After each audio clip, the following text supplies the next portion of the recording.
Sara yule kama mke wa Ibrahim, si ndio?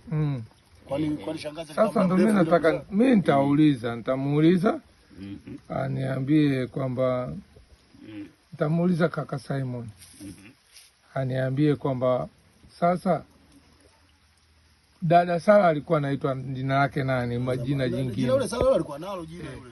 Kwa hiyo lazima atakuwa tu na jina. Sara kuna Watende. Kuna Stoki. Unaona? Haiwezekani dada Sara akose jina. Si unasoma bwana. Lakini inawezekana kwa watoto wa kwanza. Wa kwanza walikuwa hawaweke majina kwa sababu vituko vilikuwa vijaanza. Ndio maana unakuta hata yeye brother Simon hana jina la kwanza.